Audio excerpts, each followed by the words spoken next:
All right. So we're here today with Leo Valdes from Randori Jujitsu, and we're going to talk MMA and cage fighting and jujitsu, and I'd like to talk some McDojos too, some fake outfits that you don't want to put your kids in and stuff like that. So, Leo, what's your background? Let's start from when you were a little guy. I know you're a judo guy growing up. Yeah, I started off in judo, and actually it's been a while now. So it's 1979, first time I stepped on the mat in a competition. I was at the Tinley Park District with judo, and John Sutter was my coach back there, and he was a great coach. One of the first judo teachers really out here, anywhere in the suburbs and things like that. I grew up competing in judo. My dad trained in judo in Cuba, and he was a black belt also too, so that's kind of how I got into the whole thing. So I didn't have much of a choice. Yeah. No, I'll tell you what, my boys, there wasn't much of a choice either. It was you gotta get handed down the skills. We wrestled when they were little, and then went to wrestling, and I didn't.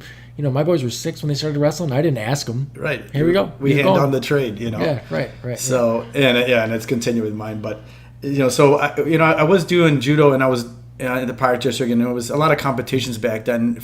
Judo was very popular. It kind of took off in the 80s, and there was a lot of competitions and places to go. But soon we got to see that I needed a little bit more higher, just kind of moving to a higher level competition. Sure. First time out to the nationals is in the junior nationals. I got stomped. My dad is like, you need a little bit more input. We were able to find the U.S. Judo Olympic coaches happened to be in Buffalo Grove, Stephen Oren Cohen, which is just not exactly a stone's throw from Tinley Park. It was about an hour, 20-minute drive, but it was a private school back then. So you had to kind of like petition them and ask them, and then if they liked, you already had to be decent in judo to get on there. So I happened to be one of their guys in a competition, and finally they took me on board, and then it kind of transformed my grappling career. After that, I started rising to the top, winning junior nationals, and all the way until I was in high school, and I became a black belt in judo, and that's pretty much, I did judo as my main sport. I played other sports, but always judo. Sure. Now, judo's, if anyone doesn't know, judo is big time throws. It's using their momentum against them. It's a thinking man's situation. Yeah, it has a lot of similarities to Greco-Roman wrestling, where with upper body throws, but they're also at submissions like chokes and arm bars, and then you can pin the person.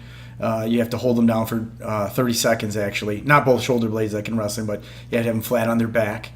And so the name of the game, though, in judo is throw the person as hard as you can, as flat on their back as possible. So it gets very explosive, Right. So do you get more points for in Greco? You Absolutely. Can get bigger points for things with amplitude. Exactly. So the more, if you throw them on their side and a little bit more, so the closer to the flatter on the back they get, the higher the score, until you get a full point, which you call the ippon, which ends the match. Or you could pin the person for the whole 30 seconds, or you could choke them or put them in arm lock and they tap, and submit, and that's another way to win. But typically you can win by scoring points on throws.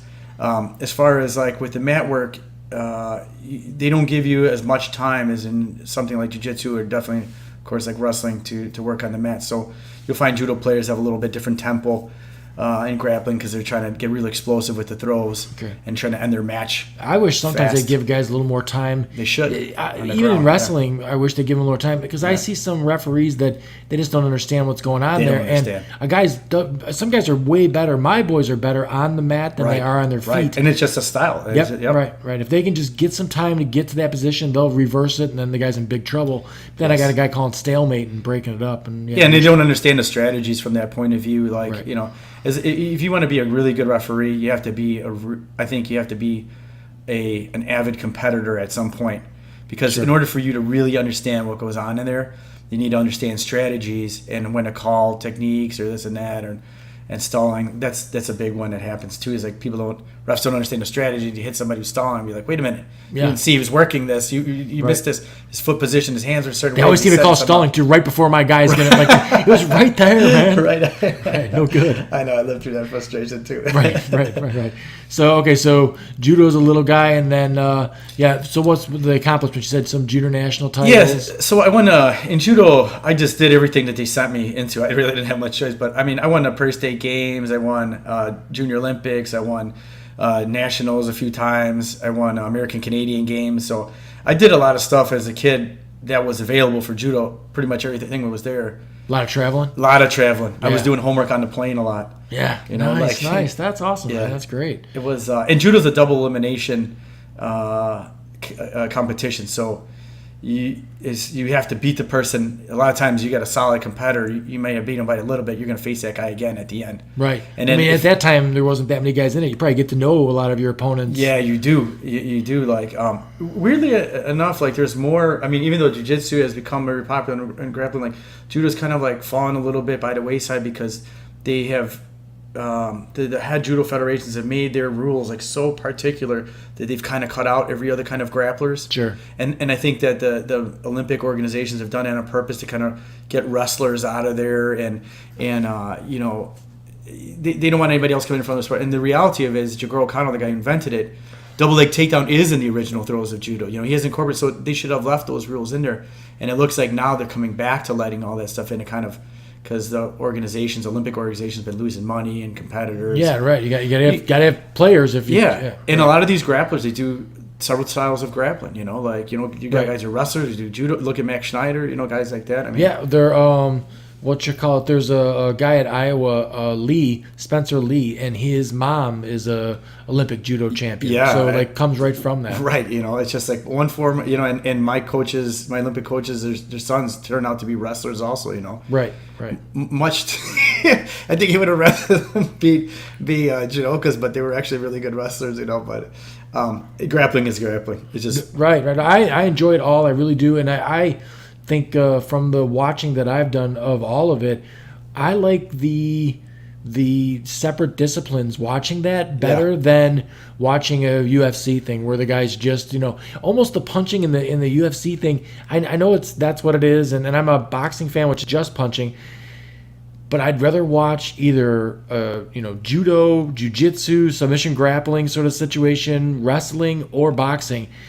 I feel like when the guy punches the guy in the UFC, it's like he just got frustrated and started punching him. Right. He was doing a great job with the wrestling, and then he started punching the guy. Because if you did that in a regular match, you'd be disqualified. It's over. You're out of here. I totally agree with that. I was laughing. It's funny that you bring that up because I was talking about this too with somebody. I said, letting sometimes punching in a grappling match is like if you're playing a chess match and then all of a sudden you make a really good move and I just slap the piece off of the board. There's no strategy. There's nothing. I just kind of or slap the shit out of you. Right. Slap the guy. I win. And sometimes I enjoyed those rules because I was good at taking people down, so I was on top. I used punching a lot, but I agree with you there. I have a lot of fun because coming where I came from, grappling, watching whether it's I love watching the grind of wrestling. I love watching the attacks with the Russian leg locks. I love watching the intricacy of jiu-jitsu with the gi, and I love watching explosiveness of judo. Each one of them, I love how those. That problem solving that's particular goes on in those things. Right. I think sometimes too, and maybe the UFC thing. I'm a fan, but I'm not a fan of the fans. They drive me nuts. If there's not blood in the first couple minutes, they're booing, and I'm like, there's a guy who trained for 3 months, at an insane pace that you can't understand. And you're booing him. What are you doing? Probably one of the worst experiences I've ever had was going to watch a UFC live. I said to myself, I'm like, I don't think I'll ever be back to see one of these things again. I was so frustrated in the crowd that I was sitting in. And I think it was Mighty Mouse was fighting somebody. And it was, they were booing the entire time. And those guys never stopped moving. Right. I'm like, do you know what it takes to do 5-minute rounds in MMA? Nonstop moving. I'm like, right. So that, and then, sure, it's no different when you go to a Naga. I don't know, it was Naga still? Yeah, it's a round. If you listen to somebody behind you, you're like, oh, man, if you would just be quiet, you'd be a whole lot. I would think you're a whole lot smarter if you were quiet. That's a rough stuff for sure. God. Yeah. you're coaching wrestling. It's the exact same thing. You got people just screaming. Yeah. I mean, we had a dad. My boys still laugh about it. There was a dad that was just hollering, "Johnny, do good moves." He didn't know what to say. Just hollering something. So I love these ones too. Don't let him pin you. Yeah, that's right. Stop the thing. Right. You must have just ran up and hollered, "Win, son, win!" Right. Take him down. Right. No good. Yeah. So yeah, I love being around the youth sport. There are little guys that I've coached that don't win hardly anything, and I look at them at the end of the day, lost 3 matches. I'm like, hey, you did better than any kid who wasn't here today. That's right. So you gave it everything you got. Oh man, yeah, I love the kids. It's incredible the amount of courage. I have by far more pound to pound, more kid competitors than I have ever adult competitors. Kids, they'll go in there and they're nervous, they're crying, all stuff. They still get out there, fight a bunch of matches in a row. I can't get some of the adults out there to do a couple of things. Right. You got too much to lose. Yeah, right. Everybody's going to think me like, nobody even knows who you are. Nobody cares. Just right. The kids and one of the toughest things I've ever had with kids is refereeing kids, because you can. I've some judo tournaments. I don't know if this with other grappling, but they'll have this style and jiu-jitsu tournaments where it's like everybody will fight everybody in the division if it's like a small group. So they might have like 5 competitors, 6 competitors, and then whoever walks out there with the most wins the thing. So just like a big round robin. Yeah, and it can be great, but it could be really bad if somebody comes in and they're outclassed by a lot. It could be like a really rough afternoon for a kid, So he'll get in there and get smashed like 4 matches in a row. Or you see him get smashed by like the second worst kid, and then you're like, oh man, you haven't even fought the best people, and then crying stuff, and right. That can be kind of tough. There is a lot of crying. I mean, I'll tell you what, I'd never seen more crying than at little guy wrestling meets and stuff like that. But my boys played Little League Baseball for 2 years, and every single time they came off the field, I'm like, all right, how'd you do? And like, good. I'm like, I don't know. Who won? I don't know. No emotion either way. No idea. Right, don't know if they lost. Don't know if they won. Wrestling, jiu-jitsu, judo, you know when you lost. And I think it wakes something up inside of you that's, that's original in us as animals and as human beings, like something like inside of ourselves, and with men too, it's something like, primal inside of us. And, when you get strategy involved in everything, it's difficult. It's difficult to deal with.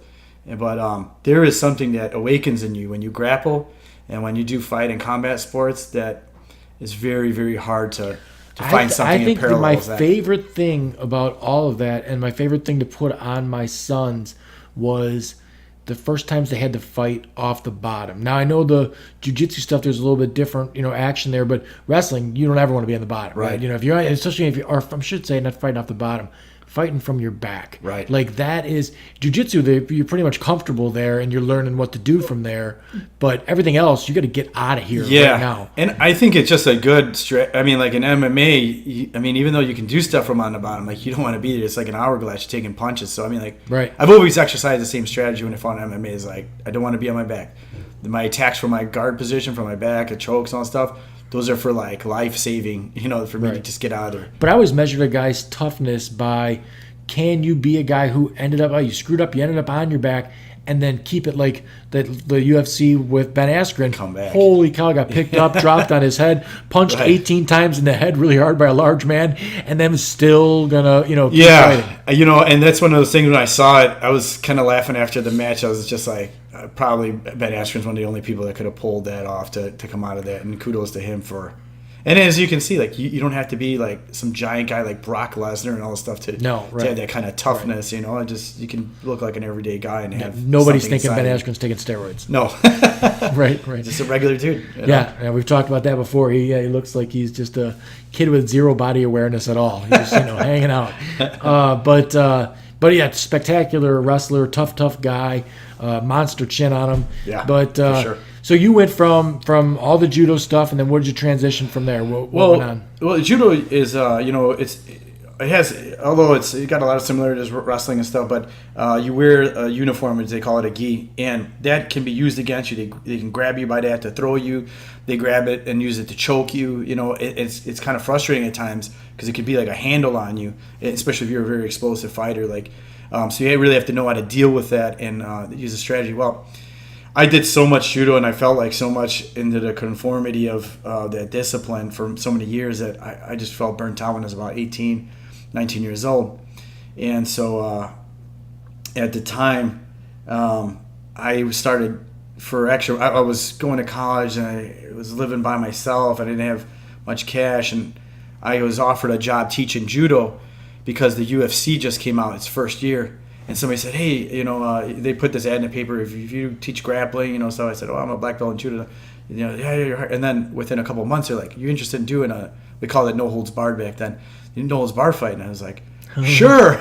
Yeah. Let me see, not get paid, no health insurance, no money. Yeah, sure, I'll do it. I remember watching stuff like that and being like, holy cow, look at this guy. And they're just getting demolished too. I mean, with no holds barred, the guy's headbutting him in the head. Yeah, at the beginning I could kick the people on the ground in the face. I could headbutt. Oh. I had matches where I fought where I was, was headbutting to people, and later I look back at that and just kind of, shake my head and be like, what were you thinking? I guess the answer is I wasn't. No, but, right. So but getting out of there with your life. I'm lucky I did, and then in several matches in one night. I'd be fighting 2-3 fights in a single night, and getting paid nothing. You get like some, and when you look back at it and look at the promoters taking advantage of all that stuff, and you get me on the Dana White kick in a while about that. Right. But but what I did like about it is I didn't have to wear the gi anymore, and then I could also punch during it, which I was like, awesome. I've been grappling for so many years. I knew how to box a little bit, but I'm like, I got to strike, and I love the rush of it. I had to gain weight though, because it was unlimited weight class at first. I fought someone that are unlimited time, where they were kind of nuts. I would never agree to that stuff. No, nobody would agree to any of that. I fought a 28-minute match before, Right. But luckily I was in really good shape from judo, and I had and luckily there's no good judo players, because all the other good judo players were still doing judo. And all the really good wrestlers were still wrestling in college. So I kind of had the local scene to myself at my weight, and I had a huge advantage there. So it was a fun ride, I was with the sport till it evolved all the way probably until like 2004, 2005 was one of my last fights. Okay. And then by that time it was already weight classes, rules, gloves, right. And then I just kind of one of those things where, I kind of, just kind of stopped feeling that like burning desire to to fight and, to fight it out in the ring like that. It just, more than anything, what it took out of you for the training, I was, putting in 6 to 8 hour days, 5 to 6 days a week. Right. Try holding down any other job. Sure, even teaching was difficult. During that course of my MMA career, though, I did start training jiu-jitsu, and then I found a way to transition where I could still, do jiu-jitsu competitions being older, and then, not take the damage that I did, like from striking. And now, as far as the transition from judo to, because the gi and everything else, it's pretty. It's pretty similar, yeah. It was natural to me. I guess jiu-jitsu just has a different tempo because there's since there's not that rush to try to slam the guy, it continues after the throw. So it kind of the match may slow down at certain points in strategy. And did you use any of that, like as far as your judo goes, where you could slam a guy, disorientate him, and then get in position? Yeah, I still do that. Yeah, right. It's still, I still go back to Plan A from 1983. Right. It still works, and I just kind of change it up, and I have guys that'll watch me on YouTube and stuff like that, and know that I'm going to do that, and then a Sunday slap hands with me in a jiu-jitsu match and just sit down on the ground and start playing ground position. And that's frustrating at times. So it's kind of forced me to widen my game, and things like that. But I definitely still use my judo. Right. And then, so I like the podcast to talk to guys. Sometimes it doesn't, like this is in my wheelhouse, but I don't care if you're passionate about what you do and then you're doing that for a living. Me and you had a conversation a long time back when my sons were doing jiu-jitsu there, and you're like, you know what? You got these parents that put their kid in basketball and football and everything else. Kid does it for high school. It's over with. They loved it. They don't have the physical athleticism or size to do that for a sport, and they can never do it again. So like you had somebody you were related to or someone they were around, you're like, yeah, you're a great basketball player, but I'm still doing what I do and you're not. Yeah. It's a friend of mine. Actually, he's a friend of mine, and he started off as my weightlifting coach. When I was an athlete, but he told me he told me something, and he's like, when he used to compete and he went to the Soviet Union, he said he would walk into the gymnasiums and their gym classes were split up. He said, so at a young age, they predetermined what you're going to be as an athlete. So they'll look at you and be like, you're going to be a gymnast. You're going to be a wrestler. You're going to be a weightlifter, and that's what you're doing. And that's what you're doing for gym class for the rest of your your life. As academic. In kids, Sure. And so they felt like it's a waste of time. He's like, he remembers he walked into a gym. I said, well, how does that work with kids doing weightlifting? He's like, I walked into a gym. There's about 50 kids with broomsticks doing power snatches with the broomsticks, all synchronized. Oh, wow. He's like, at that point, I knew I had to start training a lot harder because these kids been lifting, Olympic style movements in that age. But I think anybody who remembers like that Soviet, era of like athletics knows national that kind of pride. Yeah, right. That kind of crazy discipline and pride they put right. in it, and but I just think. And I bugged my dad too to play many other sports, and he let me play a lot of other sports. But I still always had to do judo was the base, and it was what I was good at. At times I felt a little burnt out, but when I look back and everything, I feel like I was blessed to have that, sure. and that I was able to like touch that pinnacle, of where I was at, and I asked some of the kids who come in as a parent, some of the parents of the kids come in, and what do you want from this, Yeah. Is this for self-defense? Is this because he's being bullied? Is this just for a sport? Because if it's just for working out, then and he doesn't like it, then I don't know, I can tell you, go put him to do something else. Sure, and as a coach, knowing a parental expectation of what's going on there is a really good way that you can tackle what they want. Huge way, right. And I mean, some parents, I've definitely had my dealings with parents where I just looked at them like, come on, man. Like, you got an 8-year-old and your objective at this point is he's going to be a cage fighter. That's why he's here at wrestling. Right. And I'm like, have you been punched in the face repeatedly? Because it sucks. It's not real fun. So, if you come from that and like you're cool with that, but if you don't, then putting your kid in that, it's probably a bad. I see a lot of people that it's all the wrong reasons. The kid was the guy that was bullied, right? So he's gonna make sure his kid's not the bully. Right. And I'm like, I don't think that works either, right. Because you still got that same. And I believe every single kid. I don't care if you're autistic, slow. You're a better you if you're grappling with something. Like Agreed. if you're wrestling, jujitsu, all that. We had kids from all walks. It's something innate inside of us as humans, like right. If you look at how kids play, you look at like how any kind of mammals play, like it's built into like our kind of DNA. A couple dogs are wrestling. Yep. Right. Yeah. I know my girlfriend just got a puppy, and we were laughing because it trains with my dog. They grapple what looks like grappling, and I said, oh, here's their jiu-jitsu practice. Yeah. Exactly. But yeah, it's knowing what the parents. And then it kind of gives me my limitations on where I can go, and everybody's different. Some of the parents want certain things for the kids, and the kid's just not that person. Sure. Then other people, the parents walk in, they completely don't even know that they're holding like a piece of gold, that the kid's like a piece of gold. Well, and that's sport, and then that to me that becomes a problem too. You got to talk them into it. Yeah. Well, I think that the worst thing that ever happens to some parents is a kid is successful. And then the parents get nuts. Like it's like that's true. That happens. We've had parents that their kid goes to a tournament and all the coaches looked at the bracket and the kid backed into this spot where 3 kids that were good didn't show up, and the kid wins a national title with there's 5 kids in the bracket he won it, and that parent goes off the deep end. My kid's a national champ, and well, calm down. He's 8. He's 8. Yes. So that's always tough too. And I mean, I met you, I think it's 9 years ago now when I brought my boys out, and you were in Mokina then, but you've moved to Homewood now. We're in Homer Glen, actually. Homer Glen. Yeah. Okay. So we're just a little bit close to the area, just like a little bit north, but probably around the same, a little bit more northwest. Okay. And what kind of if someone wanted to, obviously all ages, right? You can be all whatever ages, age. Yeah. We started as young as 3 years old.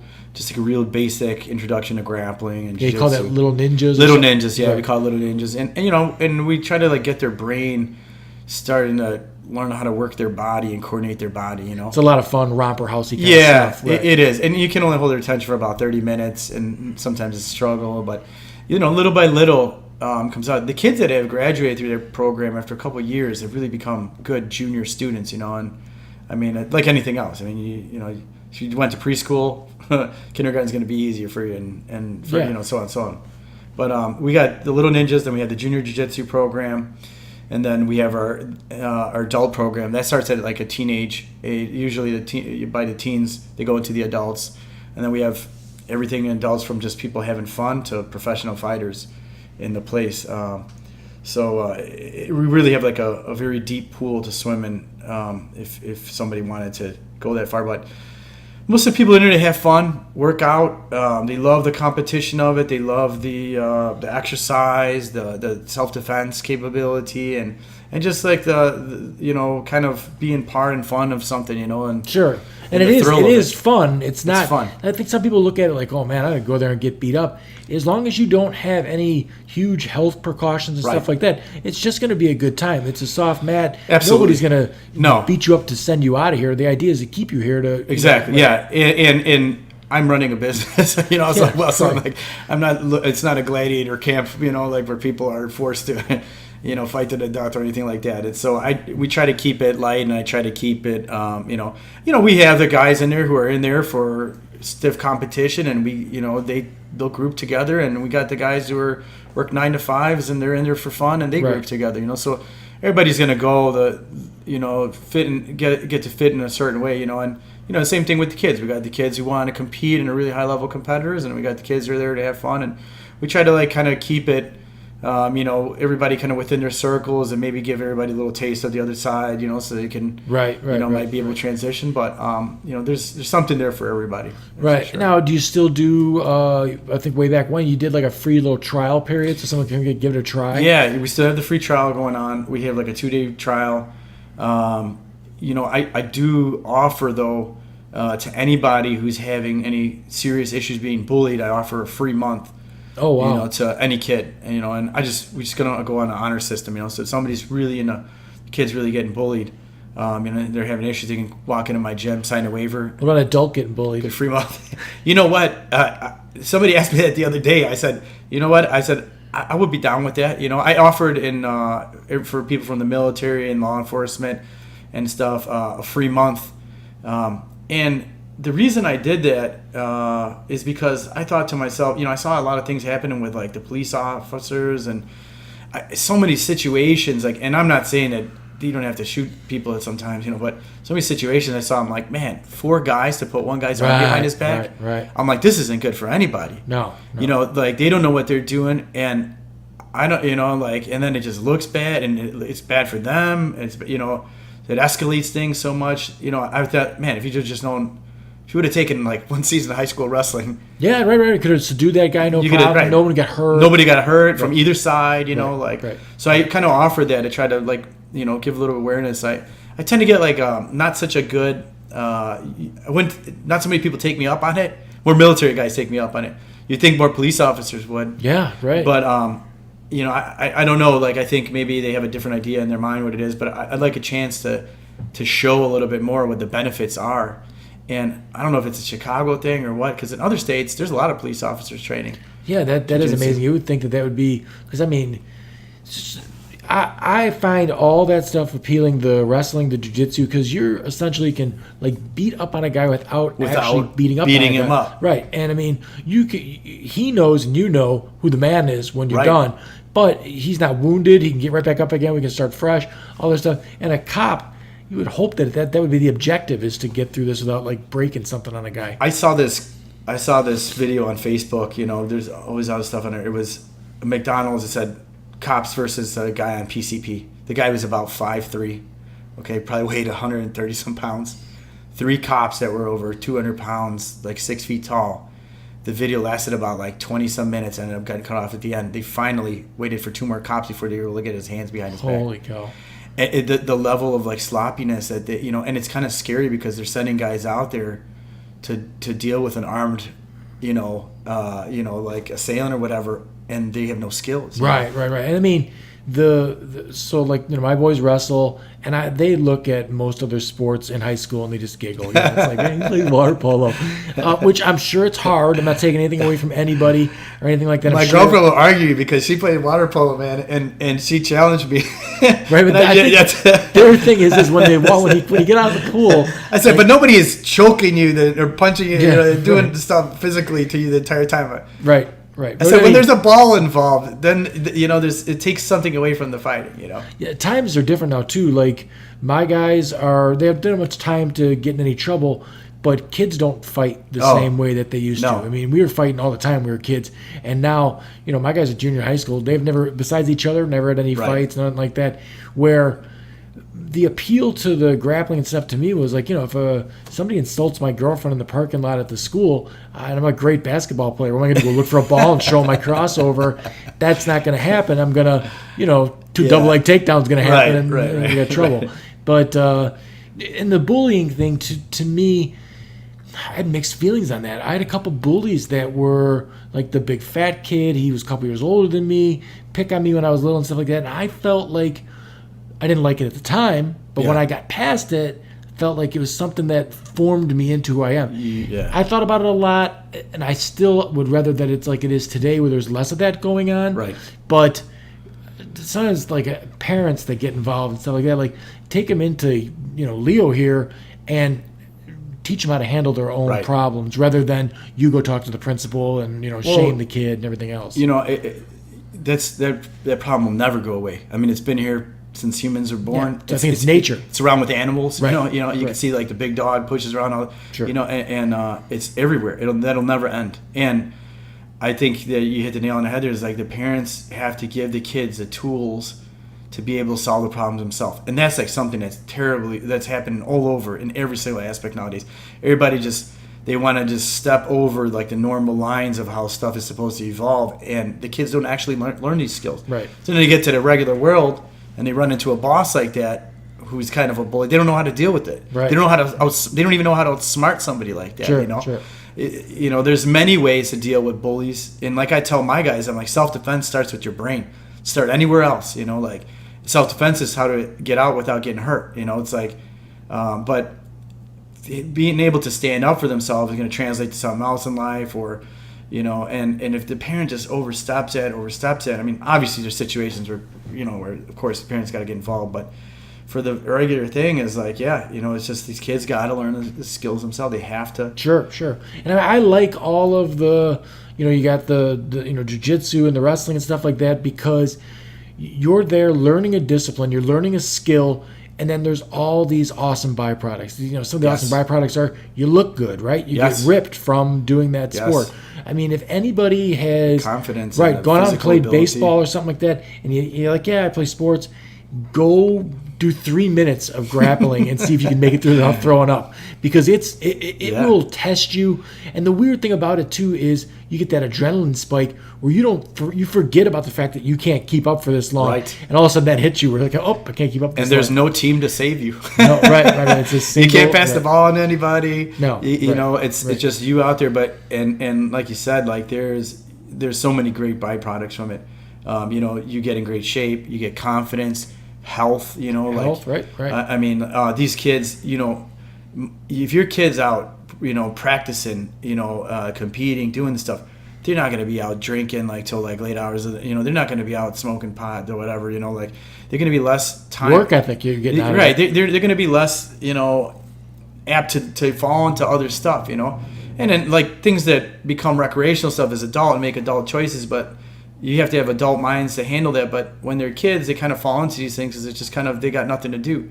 So they fall into a group with a bunch of kids. They got nothing else to do, and they try to start mimicking adult recreational things, and they're not ready for it mentally yet. Know how to, and they fall into these problems. It's, so I think in any kind of sports that they're playing, any kind of discipline, something that these kids are doing is good, away from the damn, video games, electronics, all stuff. If you're any parent that's tired of watching your kid look at his phone, like get him involved in something like this, and it is. I don't know how your classes are structured now, but like I brought my boys out. They had been wrestling for 4 years or something like that when I first brought them, and we wanted to. I always felt competition was the place to be. Like you can practice something, but that's fine. But we got to get to somewhere where we can actually test it and stuff. So we only had like I think 22 days before the first competition. Yeah. We were there every day. I think we were there like 5 days a week. Like we're gonna learn this real as fast as we can. I mean, they both did real well in their first little competition and everything because the things they learned, and it was like straight up they were doing submission grappling in a gi and no gi. Yeah. So it was all different rules. They really had to get used to the fact that the match wasn't over when they were on their back. Right. Because I mean, the other huge one for a wrestler that and I don't know if other people get this or not is when I coach little guys wrestling, they're always real like cautious about if another kid even touches their throat, they're like and everything else.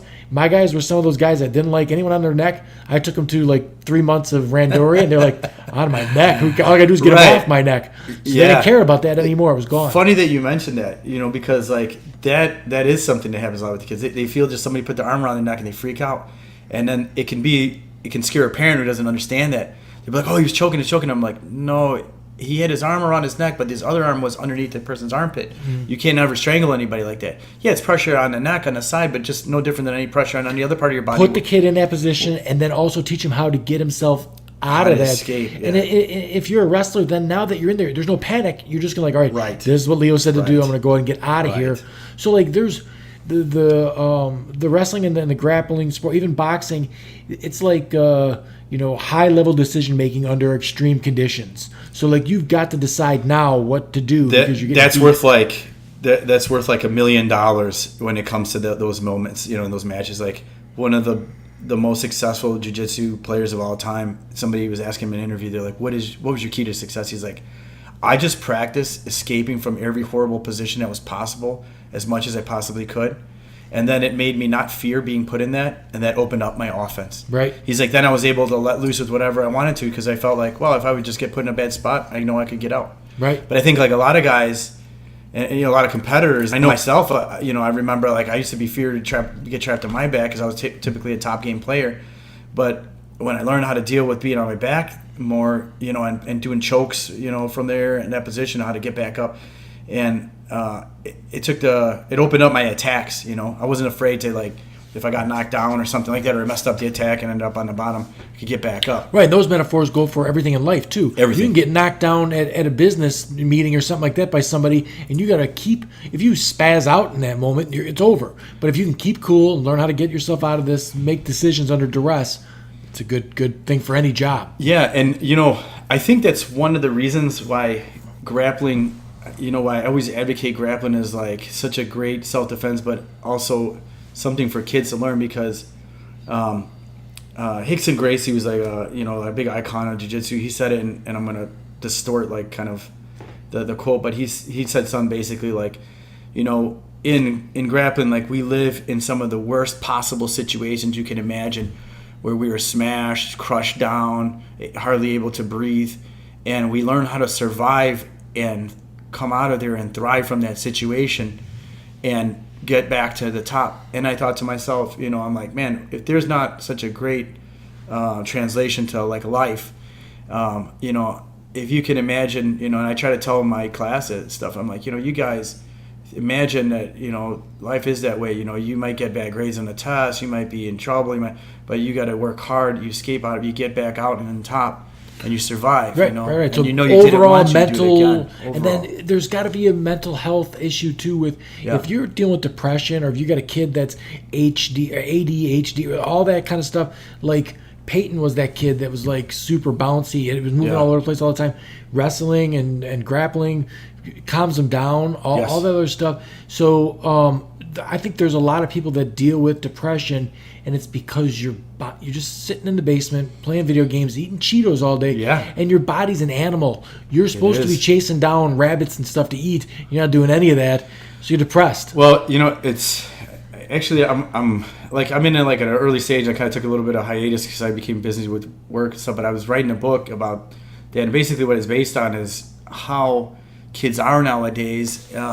Is evolution hasn't really caught up to where we're at. We're animals that are meant to move. We're meant to be active.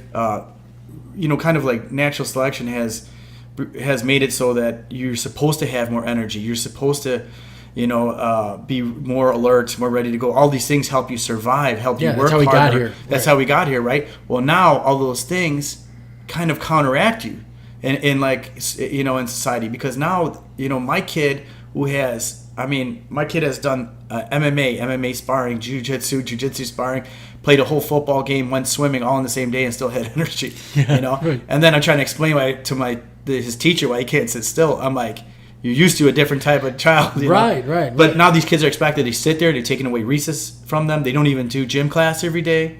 It's crazy. And they're like, you expect these kids to sit still, and then they're overstimulated with all this kind of input, nonstop input from everywhere.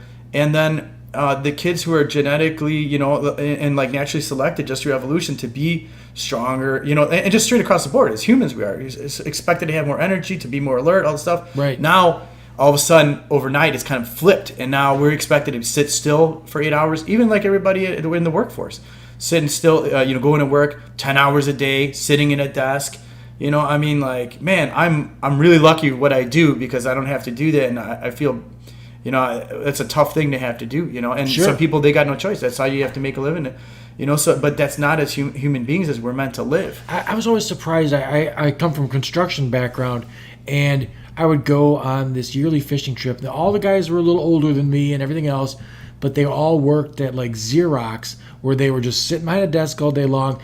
And for me, it was just natural to pick up heavy things. And we picked up, stacks of boards, beams, anything that we could, bags of concrete, shovel gravel all day long. I go up to this trip there, and the guy can't pick up anything. The guy, I'm going to carry a 9.9 horsepower motor for like a half a mile, and the guy's got to set it down like after a block. And I'm like, what are you doing, man? Just walk. And so like terrible shape. And I always would have thought that I would have been like worn out from that job, but as long as I was, anytime that I could, I was still getting a workout in. So if I knew I was working my back a lot, I'd go work my abs a lot. Yeah. I'd go get a run in and do all those other things just to stay fit. Where these guys, man, they just let it go. It almost gave you more energy to be at the job. Yeah. I felt much better I think I would have been sad when I finally took the tool belt off and wasn't like doing that stuff. Yeah. And just doing paperwork would have been as boring as can be. And then you can take a guy who all day long, he's got an 8 or 10 hour day sitting at a desk, put the gi on him, and now it's full out for an hour, couple hours in the evening, and you get that recess. You get that I've got so many people in there, like, and people think, I can imagine when they think, oh, the jiu-jitsu school, and they tie it into UFC stuff and MMA nowadays, and they picture my class is full of a bunch of people like juiced up with like neck tattoos and cauliflower ears, but that's not what the average person. No, there's a couple people in there like that. Yeah, exactly. There's a couple guys who and they're with each other the whole time. You know who you are. Yeah, right. But most of the guys that get in there, they're like IT guys. They do office work. I have lawyers in there. I have nurses in there, school teachers. People from I have guys that do construction that come in there, and I'm and whenever I tell people, I go, this guy's been working since 4 o'clock in the morning. He's in here training. I was like, you got to get in here and train. Yeah, right. But it's just a great way for somebody who's trapped in an office to relieve stress. I fully think that as somebody that's an adult would take. It's amazing what an adult takes out of something versus what a kid takes out of something. Yeah. My kids don't remember anything from when they're 8 years old. But if you start something when you're 25 or 35 or 45, you're gonna like really pay attention to what the guy's saying. You got the little ninjas. They're looking at the ceiling. They're looking at every other thing that's going on. Yeah, they can't remember 5 minutes ago. Right? There's got to be a real Fight Club mentality when a guy that's an IT guy, never around that, comes in there and he spends 6 months rolling around. After that 6 months, he's made of wood. He's something different. You know what? I have guys like that, and all of a sudden, some 22-year-old kid who played football through high school and big kick will come in and ends up rolling against my 40-some-year-old IT guy, and my IT guy chokes him like 3-4 times and puts him in an arm lock and beats the crap out of it. And and all of a sudden the kid's like, whoa. doesn't really understand what happened. No. And then that's when I sit back and I'm like, that's the beauty of like technique. The wrestling, all that grappling stuff, the sheer beauty of it all for me is you do not need to be the world class athlete to be that guy, right? Because it is straight up on what can you put between your ears and figure out, and then a little bit of muscle memory, drill in to get that thing done. Yep. But you can.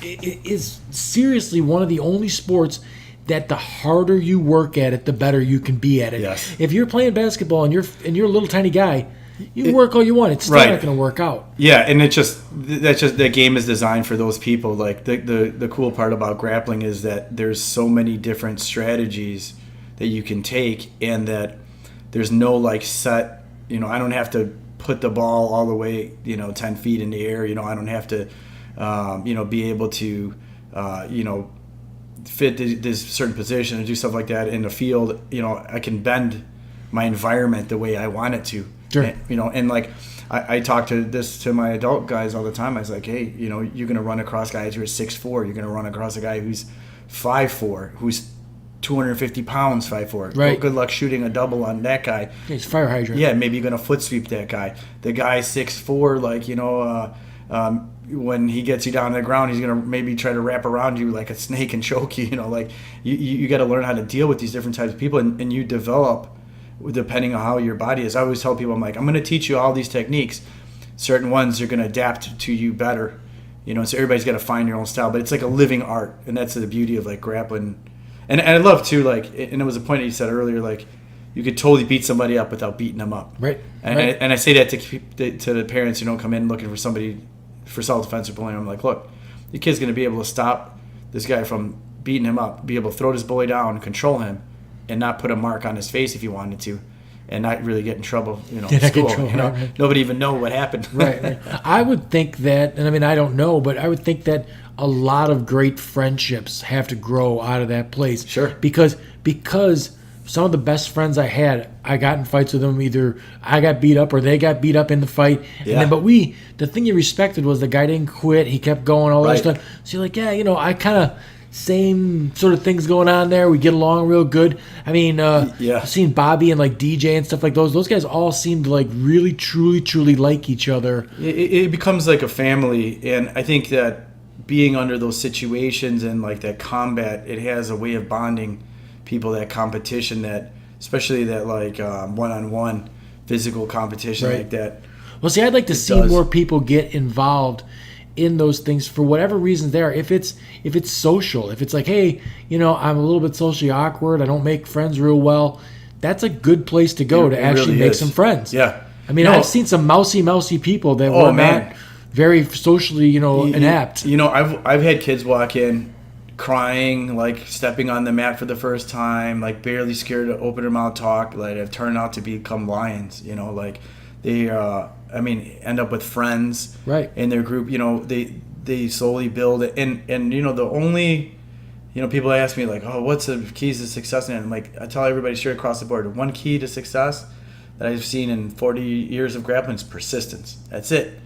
Just like how your boys, when they came in, like, it's not a shock if you come in and train every day that you're going to end up doing good. Yeah, right. But I have people that come in, and I had this situation happen not too long ago, and where I had a parent, they called me and they told me their son was being bullied, and the kid, he was about 9 years old, and he came in, the kid's like nice, he's quiet, but still he wasn't super shy, and so I was trying to help him along, and but they kept bringing him so infrequently, it was driving me nuts, because the kid would come in and then I wouldn't see him again for 2 weeks. Yeah. And I wouldn't see him for another 2 weeks. Oh, forget it. You can't. Yeah, and then they told me, they called me one time and they said, it's not working out, he's going to quit. I said, but why? You haven't even given him a chance to try. Didn't you tell me he was getting bullied in school?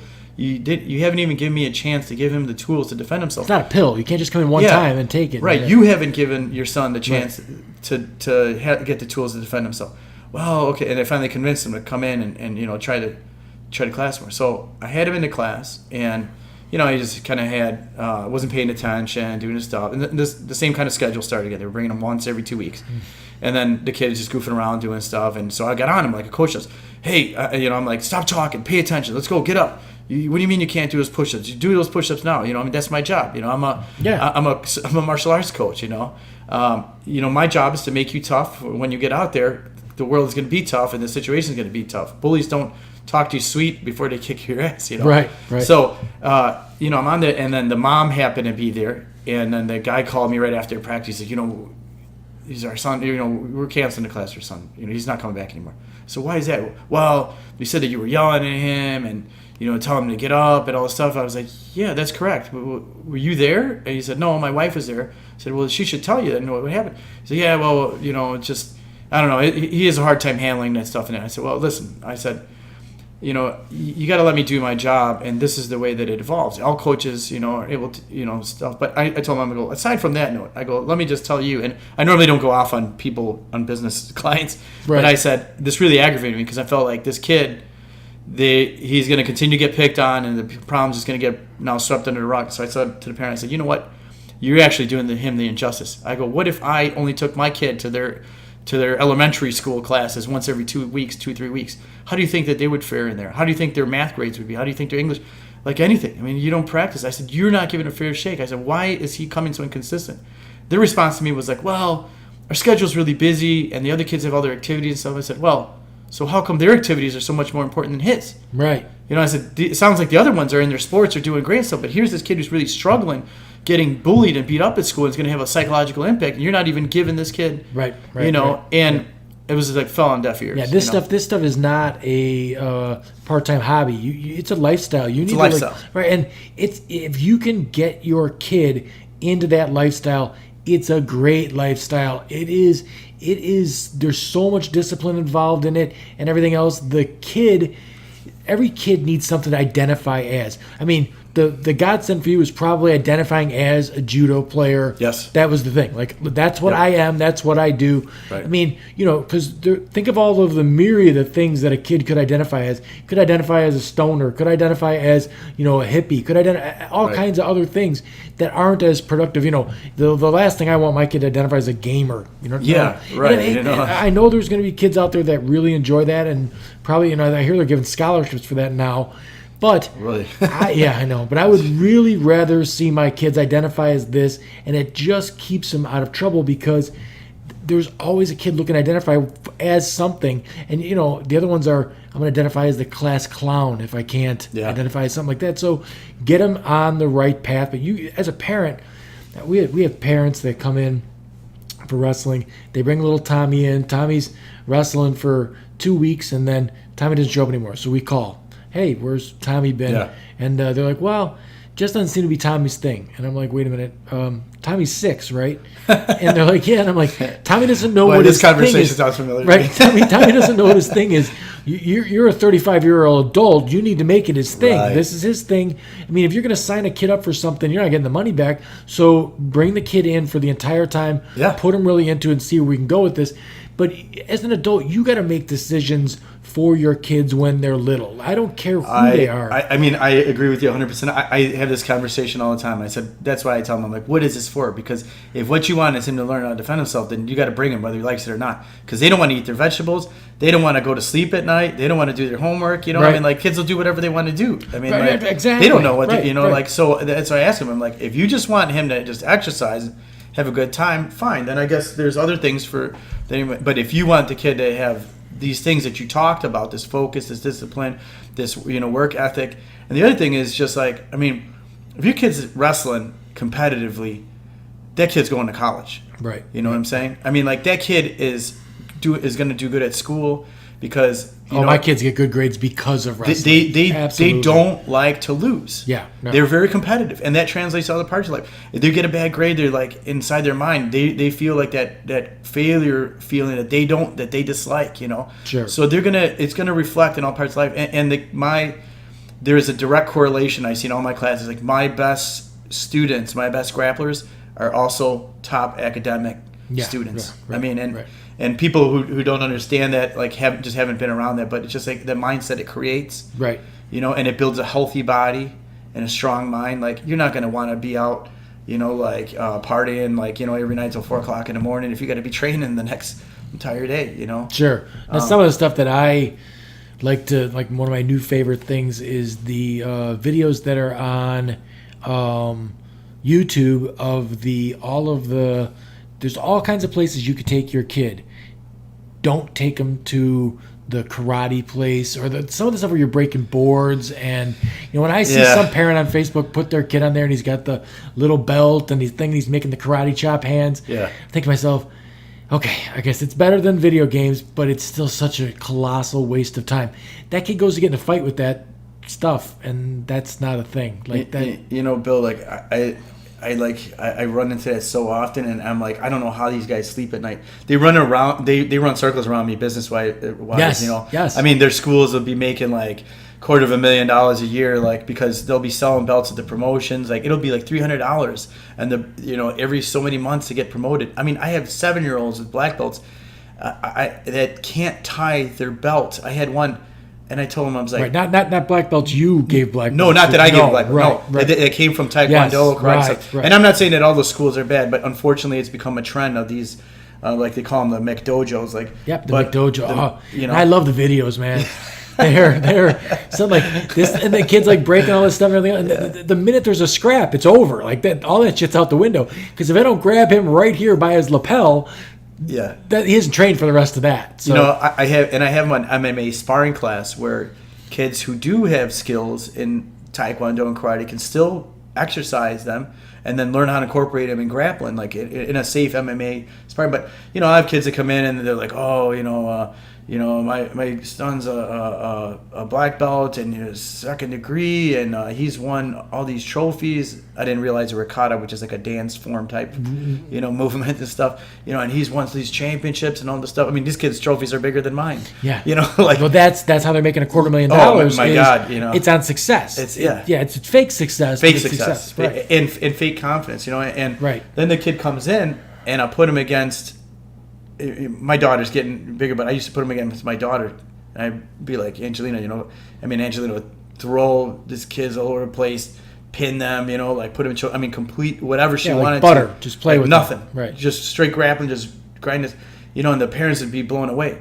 If I was that parent, I would be like, where do I sign to sign up your school? 9 out of 10 times they didn't come back. No. So that's the same thing that happens with in wrestling, youth wrestling, they got the junior high and then the IKWF. The IKWF is private. There's generally better. I'm not going to poo-poo all of it, but everyone that's involved in both of them knows that the junior high is not at the same level as the IKWF. So you get a kid that's a state champ in the junior high. He's not even a state placer in the IKWF, and the parent sees that and they choose to put their kid in a situation where the kid can win rather than learn.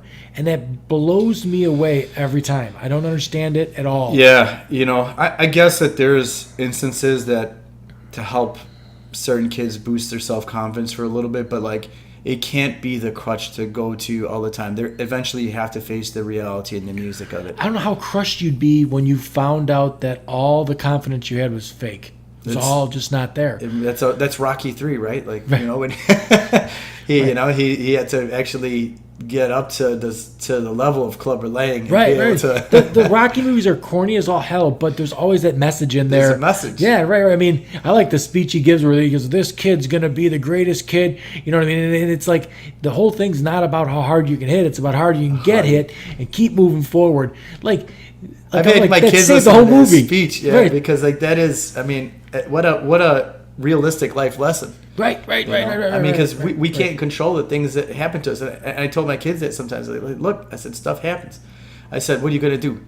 Lay down, tap out, not fight. One of the things I blow up in the kids' class is like if I see them pinned down on their back and not doing anything. No heart. Right, I go crazy. I start screaming at them, and then some of the parents will become surprised. But I tell these kids, I'm like, do you understand that one day you could possibly be in a playground and this will happen to you, and I won't be here, your mom won't be here.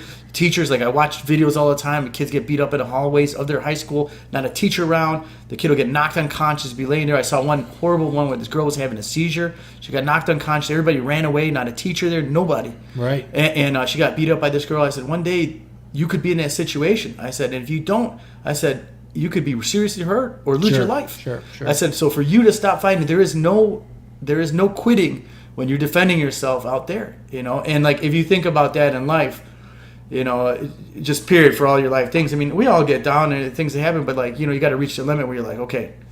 And so hopefully I can put these lessons in the kids' head, and they'll hear me like Mickey in the back of their head at some point later on. I'm on your shoulder, kid. Right. No, I that's all terrific stuff.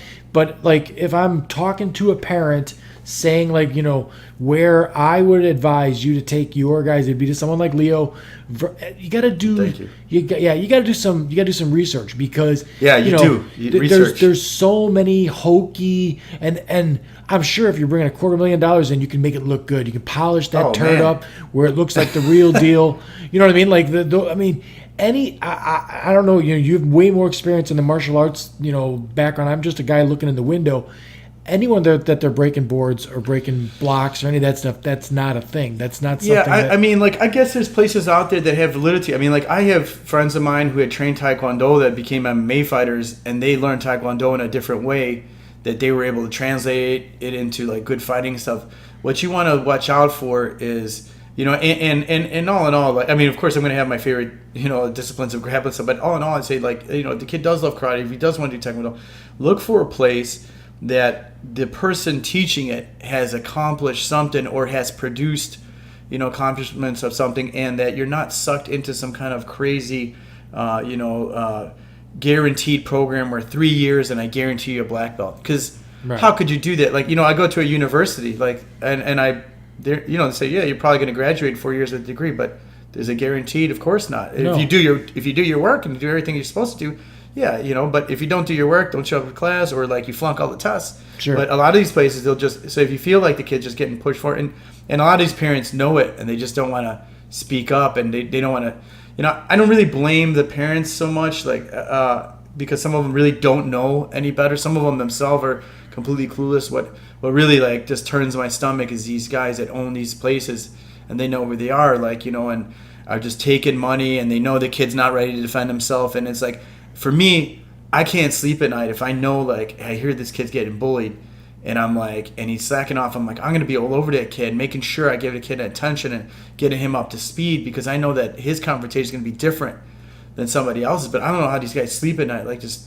I guess, on a big pile of money. Like, It's like, my absolute favorite one is the guys that teach the chi stuff, where they can knock a guy down without touching him. Those are my favorite videos.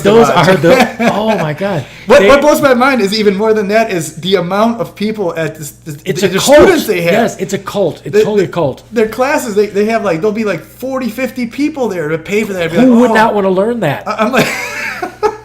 I'm like, oh my god! I'm like, this is crazy. This guy has more people than I do, right. And then it just, and the suspense. I mean, like, I don't know what the suspense of this of reality. Yeah, right. Critical thinking skills, all of it's gone. All of it, right. If you want to look at something that's funny that kind of like got close to home, is like there's this guy named George Dillman. He's called like Master of the Death Touch. Yeah. Okay, I've seen the video. There's videos floating around here where this guy. Well.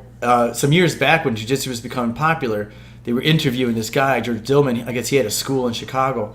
And so there was a female newscaster. I think it was a Channel 5 or something, but you can look it up, like Dillman, like Chicago interview or something like that. But so anyways, the lady interviewing him from like Channel 5 or 7, whatever it was, she goes to school, and he's showing how he knocks all these people out by just tapping them on the chin once.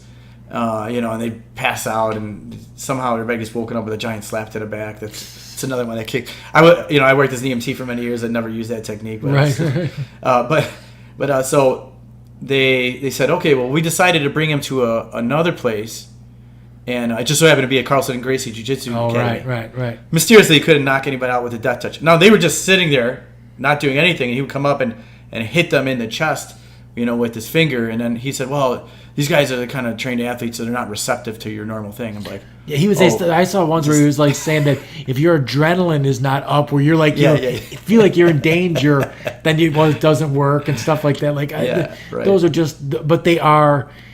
The most amazing thing about it is they've got a room full of people that are either faking it.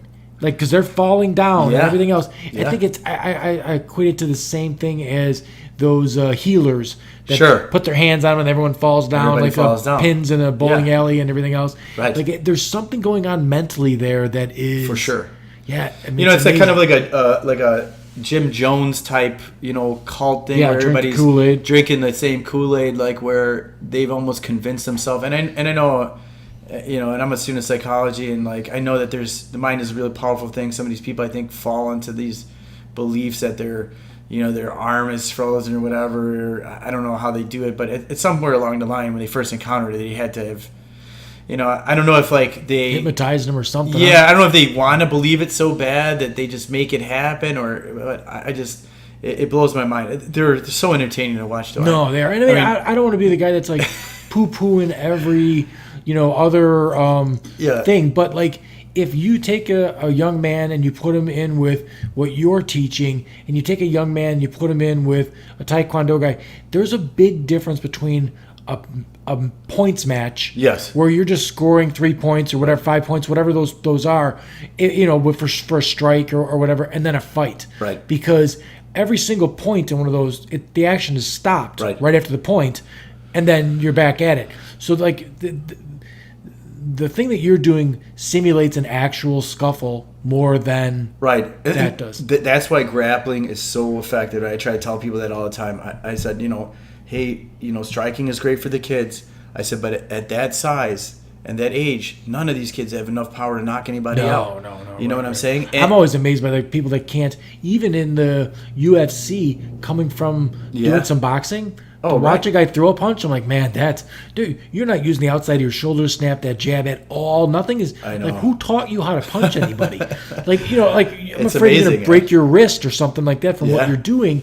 So, there's so much to be said for the right. My boxing coach, everything in boxing's backwards, right? Like if you're a right-handed guy, you're going to put your left foot in front. Like if you're a kid and you're right-handed, the whole world is this. I'm throwing this bad boy. Exactly. Now the whole world's really this, and I'm waiting for this. Right. So it's like a whole another mentality. And then, most fights I've ever seen go to the ground. You're gonna go to the ground. Yep, go to, at some point. Just nowadays, like we actually have like the access to those videos. Just comb YouTube for like street fights. And like a lot of times I'll study those fights because when I'm teaching self-defense and things like that, I watch and I'm like, I've come across those real situations myself, and I know how well, it's worked for me, certain things. But I watch those and I always like to see the different scenarios, and they all kind of end up the same way. And it's not a shock that's why like the FBI, the DA, the military, all this stuff, it's all going the way of grappling. And grappling's organic. I mean, you can really you can almost figure some stuff out on your own. You could. I've seen people that do stuff, and I'm like, this is that move. And they're like, oh, I'm just doing it. Right. So you don't know what the name is, but you're doing it. And the thing is that, like, if I was in a restaurant, I got buddies that have concealed carry and everything else. I'm in a restaurant, and the restaurant's getting robbed, and you're sitting in the booth behind me, and then the booth in front of me is my guy with the concealed. I would much rather that you handled the situation than a guy flying bullets around. Right. You're fucking Batman when it comes to that shit. Like, watching a guy that's trained. You are watching a guy that's trained to subdue somebody. It's a work of art. It's something totally different. Boom, down, and then watching two people that don't know what they're doing it's a work of comedy. It's some funny stuff. It's funny how many times you see these fights like where these street fights like with guys and they're boxing for like maybe like 2-3 minutes and like not one punch has landed. Right, everything's all just a bunch of mosquitoes swatted down in the air. Right. I'm like everything's coming from way North Pole, South Pole. Everything's just flying. I never see those videos with somebody who knows how to grapple take that long. I mean, I'll usually like somebody throws a punch, the guy picks the guy up, slams him, gets him on the ground, punches him a few times, puts a choke. I mean, like every time you see a video, the person knows how to wrestle. Like that stuff ends fast. Oh, it's the same with boxing too. If I see a guy put both hands up and he's starting with the head movement, I'm like, oh yeah. The other guy's in deep shit. That's it. The other guy's just standing there looking at him like, I'm gonna punch you. You're not gonna hit him. Everything he's got is moving. So being trained, there's a huge. I love to watch the celebrity fights. Yeah. It's like two of the biggest. They're tough guys in the movie, but they're two big sissies coming around at each other. It's like I love that. so bad. So those are definitely great things. I like the point that you bring up with the carry concealed, because I mean the world that we live in and stuff, it's definitely, I can understand, why people feel comfortable, but you also, the scary part too is then, like you said, there's a bunch of bullets flying around. It reminds me of this article I was reading where this woman got arrested. She had got her carry concealed, older lady, and the reason she got arrested was because somebody had robbed something somebody stole something out of Walmart. They came running out. The security guy was chasing the guy, and she took it upon herself to start shooting at the guy in the parking lot. Jeez.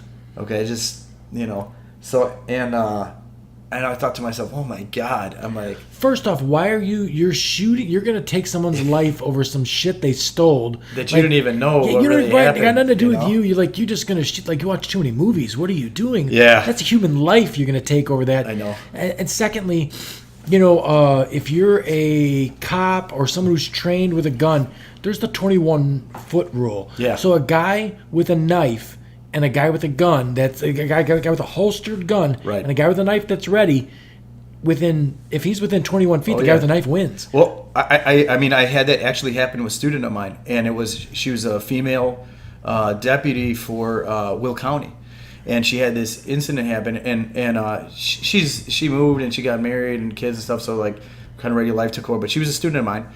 And what happened was they got called to this. They got called to this house, and it was a family party. And I guess there was officers there earlier, and then when her shift came on, they called them again. But they got called there, and they said, "Look, the kid's is a 17-year-old kid." It turned out to be. They said he's in his room, he's acting real crazy, he's threatening people with a knife. I think he's on drugs. Okay, they show up to the house, and this girl is not a small girl. I mean, she was tall, like strong, like she's at least 6 feet tall, so she could physically handle herself too. But she walked in, her and her partner, long dark hallway they end up in. The kid's bedroom is at the end of the hall. Her partner is in front of her. The kid decides, I don't know, something snapped at him or whatever, like, and I say kid, but he's a grown man, he's 17 years old, grown man size. Runs down the hall, right past her partner, and the kid has a butcher knife. Cuts her straight across the face, like from the top. I'm trying to think what side it went from, but all the way from the top one side of her head to the bottom of the other side of her face. She shot him and killed him. Wow.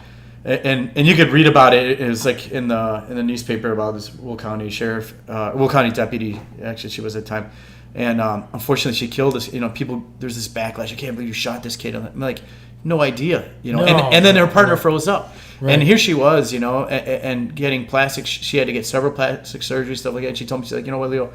I've been used to like getting in more situations, like at the school with the jiu-jitsu and stuff, confrontation. So I was a little bit more ready for it. But if I hadn't been, I don't know what would have happened, Right. And I said, look at how serious this person was. Like, they have a knife. They run past run past cops with guns and cut her across the whole face. Still cut her, even though she had the gun. I mean, right. Fortunately, she had to kill him. But so like. I mean, the way things are, it's, you can, nowadays, I mean, like, you have to be prepared, and you can't wait for your gun to be the fallback on it. No. I mean, I just would, especially if you were within a couple feet of somebody without a weapon, you could probably subdue them with your hands faster than you could subdue them with a gun. And my thing always with the gun thing is, as soon as a gun is brought into the situation, you went from beating a guy up without beating him up to now someone's gonna get shot. Like, it's a life changer. Yeah, you just upped it to mortality on both sides. Right. Yeah. I'm sure both people are gonna get their life change right there. Right. She's probably not happy that she wasn't. No. She wasn't happy at all. I mean, she said, I did what I had to do, but I mean, like, she caught backlash from people. I mean, like, you still shot somebody's son. Somebody's family member. You don't know if maybe he would have straightened his life out, and you're right, 7 years now, he could have been a normal citizen. Yeah, and the truth of it is that it goes back to, like, let's check out that kid's upbringing and what happened to him and his family life. Because I know if I would have been acting like that, my dad would have slapped the shit out of me. And right. Well, I mean, like, and nowadays, there is no, no one's slapping shit out of anyone anymore. Right. Kids don't get that. Where, and I don't know if that's necessarily, my dad was all about being physical and intimidating the shit out of you. Make you, I had a buddy of mine who. We were leaving my house to go out that night, and we had to stop at his house. And as we left my house, I grabbed my leather jacket. My dad goes, "Hey, you do drugs? I'll kill you." And I'm like, "All right, I guess I have to make that choice when it comes along." And I left there, went to Bob's house, and his mom goes, just coincidentally, she goes, Bob, if you try drugs, be careful because you never know what someone's giving you. So just be real cautious. And I'm like, be careful? What? Like, totally different situation. Oh, I did plenty of drugs. Bob never did any drugs. Like, he was like, oh, my mom's saying there could be some funky shit in here. It's funny. Like, I've tried, you bring that up. Like, my dad was the same way, just hardcore guy. Like, no explanations. Just you do this and you're going to get a beating. But I told my kids, I'm like, some people die trying cocaine off the first time. Do you know that? Some people try a drug once and you know what's in there. And, like, it's something, like, super dangerous. You can have a heart attack, you died for it. They're like, what? Really? Well, think about if put it in the back of their mind. Think about where that drug came from. You don't even know whose hands that was in 15 times. Yeah, and that's true. And sad you hear all this stuff. Sometimes I hear out here, in the South Burbs, and I'm like, how does this happen? Like heroin ODs and stuff, Oh yeah, the fentanyl. Yeah. No, I know way too many people that are scared. That have lost somebody. A buddy of mine just lost his son like 9 months ago. It's horrible. It's a real bad situation. Yeah, I don't know how exactly that gets solved, but it's a terrible. Oh, I got an idea how it gets solved. Some of it gets solved by parents getting their kids into a lifestyle where, I don't know that many kids that are entrenched in the athletic lifestyle that have time for that. Now, you're not gonna have time for that. Right, there are a couple, but they're the odd. And it's gonna become evident like really soon. Right. And parents got to pay attention to, and I'm a parent of 3. I know what's going on with my guys all the time. I know what grades they're getting all the time. I'm going through their backpacks. I'm keeping an eye on them. I'm paying attention. We do stuff together. I could tell if one's not feeling good that day or not. Like, I don't know how some of these things like slip through the cracks. I know nowadays a lot of both parents work and but just think about who's taking care of your kids. They're like, is the extra money sometimes really worth you not seeing your kid for that much time? Is it really worth like that you're driving a nicer car but then you don't see your kid for, is it really worth that you're living in this giant mansion but you see your kid an hour a day and then don't know what they're doing? There's all kinds of things that like when you bring up, is it worth it? I'm certain that if I'm 47 years old and if someone gave me the choice to do something that I loved for $70,000-$80,000 a year versus something that I couldn't stand doing for $200,000 a year, at my age I would take the thing that I like to do and the money enough to make a living that rather than the the big money. Me too, but I think like our your choices are the minority choice nowadays. Like people opt for the big cash and then later regret it. Oh, there's people that are straight up like, what do you do for a living? And they tell you that they're in finance or something like that, and you don't even know what that is. And the idea is they're telling you they make a lot of money, and that I'm like, yeah, but what is it that you actually do? And they're like studying. I study these fluctuations in the wow. That's a boring thing to do. At the end of the day, at the end of your life, what has added up? What do you have to show for it? The money. That's it, right? And to if me, that's not it. Yeah, and then if you didn't get a chance to spend that time with your family, so is the money really worth it? How much was all that time worth versus all that time with your family? How much is an hour with your kids worth? Right. And then later on, the kids are grown up, they got their own lives and their own kids to worry about, and time has passed you by, and it blows me away too. Like sometimes I see like kids get dropped off to practice, never see the parents. Yeah. At all. Right. Never. I'm just like, do they even wonder? I don't have a divider. Some things that I don't like also in certain schools, like I don't like these dividers, like where you can't hear what's going on in the class or can't see. Some martial arts places have that. I always think like, look out for that stuff. Why don't they want you to see what's going on? Like you go to every other sports practice, you can see what's happening. Yeah, right, for sure. I want the parents to hear what's going on at my practice. I want them to be able to see what's happening. I encourage them to become involved and understand the rules and the stuff. It blows me away, and I'm like, the only time I ever hear from them was they're complaining. Oh, well, my son told me, he came home crying today and he said that so and so happened. And I was like, yeah, but did he leave out the fact that like last week he choked this kid or did this and that or punched his kid outside in school and then, and did you see what actually happened? So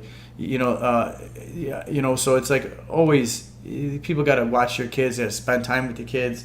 They're not going to raise themselves. Yeah, and so that's hard. I got injured 16 years ago, and me and my boys talk about it all the time. If I wouldn't have gotten injured, would I have spent?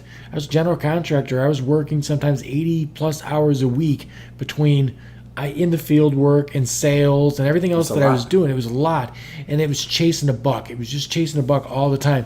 And I know that in my mind, because that's what we're taught we're supposed to do when we're young. In my mind, I would have justified the whole thing by saying I'm putting a roof over their head, make sure they got clothes, all that sort of stuff. But I guarantee you, if I wasn't on top of it, I was on top of it from the word go. My daughter came home with a book the first time for her first book report. I go, let me see that. And it was a damn comic book about a girl that moved to a school and wasn't popular. I'm like, whoa, that's about as shitty a book as I could ever think of getting. So we jumped in the car right to the bookstore and found a book about a girl who moved to Hawaii, and she was raised on horses, and there was no horses, so she needed to like get another hobby, and like she like figured out to like adjust to the situation. It was a similar theme. And your daughter was, I remember, an accomplished gymnast too. Yeah. No, she was really into it. All that was terrific. She, took it through high school and everything else. So that's awesome. Those skills, you never lose them. I mean, that kind of the discipline and stuff. 20 years down the line, it's still in your brain. I hope. I mean, right now she's in that funky, 19, 20-year-old stage. Yeah. She's not talking to me and she's doing whatever she's doing. But I hope that when she's 23, 24, that the work ethic and everything else stuck with her. I put her in, I think she did a month of jiu-jitsu over there. She killed it. She was not fond of touching. She wasn't fond of it, but she was a killer. I mean, she had so much strength and agility. I wish she would have. I'll tell you what, looking back at it now, and we didn't even hit on that. There was some spectacular girls that were really dedicated. Sharon and stuff that was there when we were there. Like, those were dedicated girls to jiu-jitsu and everything else. And that is one of the... Wrestling's getting better at it now, but the jiu-jitsu stuff, there was always women to wrestle women. There was not a lot of times... I don't remember there being... You're way around it. But is there a lot of times where women have to wrestle guys? No, there's a lot of situations where there's an opportunity if you wanted to bump it up, but there's always female partners and stuff to work out with. So we got a good group of females that train and able to work out, and they have their own times, or sometimes they'll get together or just aside from the regular class to practice on techniques and stuff. Yeah. I mean, I'll tell you what, for me, I like women who are... I am not in the slightest bit intimidated by a strong woman or a woman that knows what she's doing and all that other stuff. It is a huge turn on to see an athletic, strong, and capable woman. So you want to get a better guy that you want to date? Go do better yourself. Yeah. I always talk to people that get divorced and they're immediately I got to find somebody else. I'm like, hey, why don't you learn another language and go become you didn't do so hot on that first tryout. So let's make you a better you, and then maybe you'll do a better job getting a better partner next time, and it won't turn out like this. So, but jiu-jitsu was another one that was super cool for women because especially with the gi, it was methodical. You could be down there, you could have strategy. So much good self-defense, realistic self-defense stuff. Totally realistic, right? And again, fucking Batman. If you're in a situation there's women out there that roll 150 pounders strong, and if you know exactly what you're doing and a guy comes in to rob the liquor store you're in, you probably could subdue him. I know. You could probably put him down. My girlfriend Brittany, now that we've been dating for a long time, she trains jiu-jitsu. She was an athlete her whole life and stuff, and I like it because we go to places, I'm like, okay, if something happened, I know I have another person who's strong and those who can defend themselves. Backup, right? I'm like, I always thought it was. I never understood guys that wanted girls that were just very non-athletic or just very quiet and that sort of thing. There's a lot. I'm I need a good teammate. I'm a student of that thing, and I need a good teammate. There's a lot of women out there, a lot of men out there that want their woman to be barefoot and pregnant, dumb, quiet, all the things that I have no interest in at all. I need a strong teammate. Yes, right. You need a strong teammate, and I mean, there's going to be times where you don't feel like doing, and they'll motivate you. You get your ass kicked by your lady. So somebody, they at least got to be able to drag me if I was to be incapacitated on the floor or pick me up or whatever happens to me. I'm at least got to be strong enough to get me out of the dangerous situation or whatever. But Yeah, I think that maybe people who choose that is like they're themselves inside, like, you know, have insecurities and things like that. But Absolutely. I see ones that they want to keep them home and not working because they're afraid they're going to run off with somebody else. I'm like, man, like that is such a bad way to think about life. Like if somebody, I like the stories where somebody who's just doesn't come from that background, doesn't have any, like this podcast is outside of my comfort zone. This is not something, like I thought, you know what? I haven't challenged myself in a little while. I'm going to put this thing together, see what I can do with it, play with it, and all that stuff. So, and it's been fun. It's been really, I mean, this has been a immensely entertaining conversation. I've learned a lot. Absolutely. And I equate that to the point I made earlier. If I was sitting down with a guy that was your age and has spent his whole life in finance just making money, the conversation would last about 15 minutes. Yeah. So, how much money did you make? How fast did you make that money? That's it. It's over. I'm sure me and you could sit down for hours and go over way more.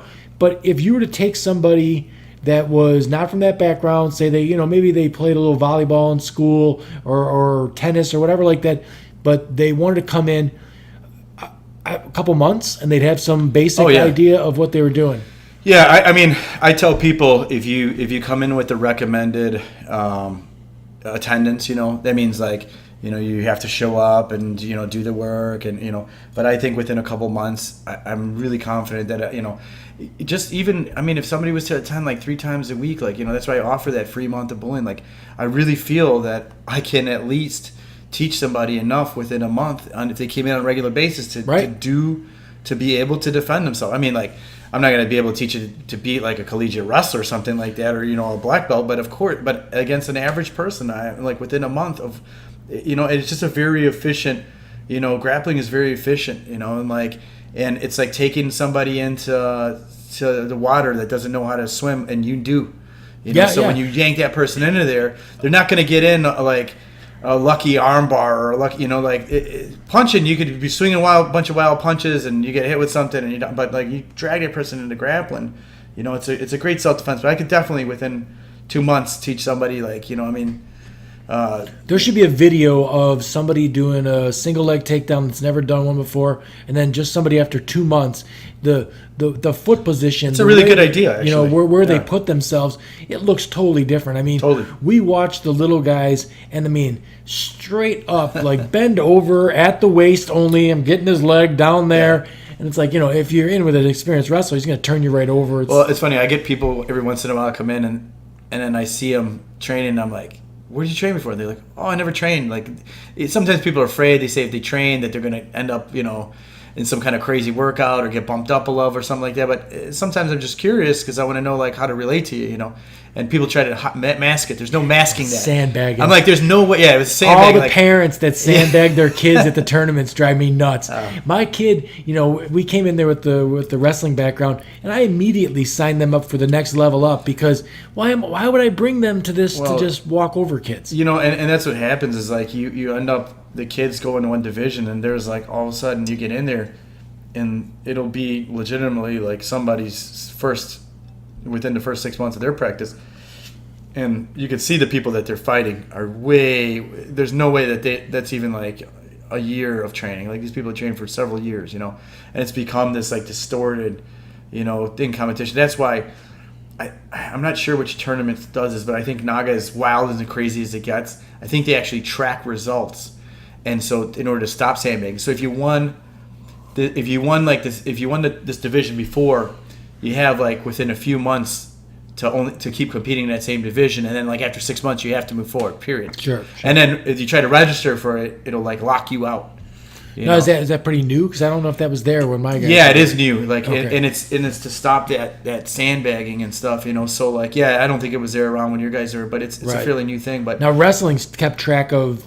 It's called track wrestling, right? And I mean, everybody nationally's on there, and they rank you. They know it. They absolutely know where you've been, what you did, and you can go through and look at a kid's history and see who he beat and everything else. And you see in jiu-jitsu, it's like still such a new sport, and even though it's grown so much in years, but there's still places like that. So, you know, it's like, it's important to have a good competition coach if you're going to have, you know, go into those things, because I mean, there could be all kinds of things from like terrible referee to like they'll mix the kid up. I've seen him put him in like weight classes, 2 weight classes bigger, and then some of the parents are just like, oh, I don't know, I've never been in one of these before. I'm like, he's obviously fighting somebody out of their weight class, going to get hurt like by 20 pounds, you know. Right.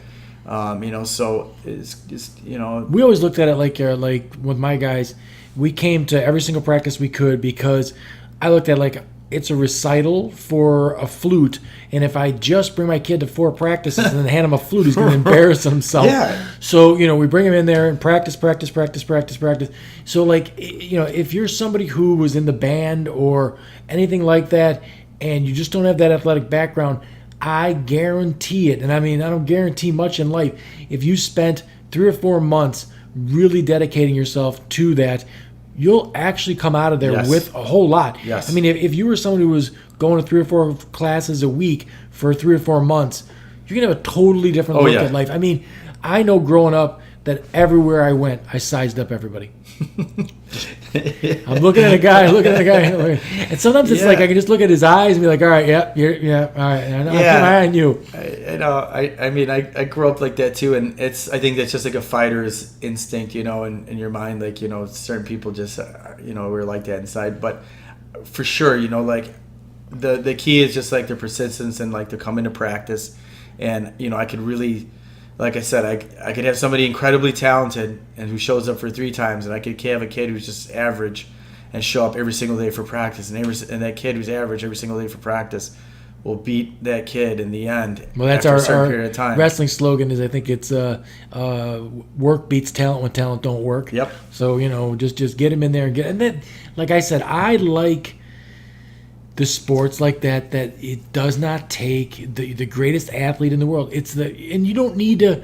There's nothing that you need to be the hardest working kid in the room. Right. That's it. Just be the hardest working kid. Just set your mind to that. The byproduct's going to be winning stuff, and then the byproduct's going to be looking good, feeling good, not being depressed. Maybe get off the meds that you're on. Whatever's going on there. Popularity, you name it. All the things that everybody wants. I was always super impressed with the diversity that was in the room. That's another one with I don't know, I know how it works, the jiu-jitsu stuff and the grappling stuff, and maybe in other things, but racism's not a thing there either. There's black guys, white guys, Mexican guys. No, that's everybody's. It's kind of funny. It's like I tell people, it's like the army. Like all of a sudden you end up in this situation where you guys are just thinking about one goal, and you have one thought and one goal, and everybody's after the same thing, and you're just kind of brothers in arms, or sisters in arms, or it's a family like together. Right. So if you're a big hillbilly dude who is totally into racism, but you'd like to get out of it, come on in, wrestle with some black guys, some Mexican guys, and you won't hate them so much. Yeah, and the thing is too, it's funny because I get people from all walks of life. Like I said, I have everything from lawyers, doctors to like guys, college kids and stuff, and everybody like blends in there. Right. And they all have this common ground and common goal. It's like we all love to play this game together, and we all love this game. Just like anything else. People love baseball, people love basketball, but there's something special about this competition, and it's like the ultimate chess match, like it is. Grappling is like that. I think some people need to look at it like that too. There is a lot.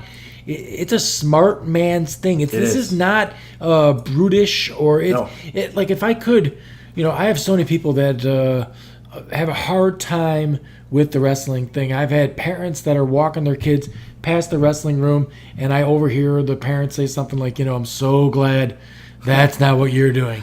And I'm like, if you only really knew what was going on here, because it's not what you think. And then wrestling's got that other strike with that knucklehead WWE crap. Oh. People think that that's something to do. Yeah. That's nothing. That's the most humble. It's almost like they took it and made it the polar opposite. Right. In the jiu-jitsu and all that stuff, you'll meet the most humble, soft-spoken guys. Me too. If I saw you walking around and I was just a guy that never been involved in anything like that, I would not for a minute think that you're Batman. You know what I mean? Like that would not be. Yeah, it's just people tell me all the time, be like, oh, you don't have any tattoos on your ears aren't even that cauliflower. I'm like, it's just you don't walk in every room and throw a cape off. Yeah.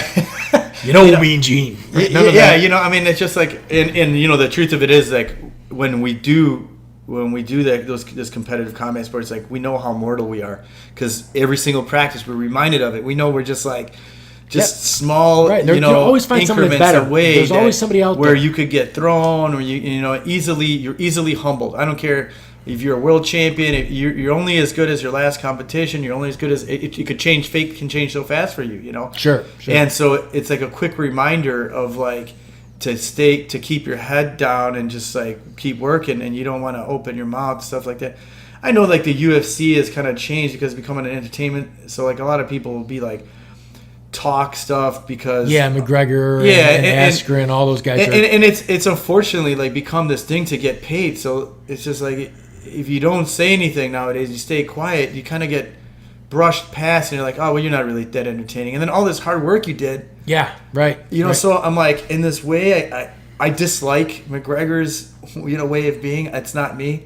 I really can't stand that kind of like the way. But at another level, I completely get it, because when all of a sudden you pick up several $1 million paycheck. Well, it's that Ali sort of like hype thing that you're doing. I get all that. And if you can deliver, that's the kicker. Right. No, and I mean, I enjoy the UFC stuff. Like I said, I would much rather watch a straight wrestling match, a straight submission grappling, or a straight boxing match, because I feel that the more rules that are involved in it, the more beautiful it is. Really, there's an art to what's going on there.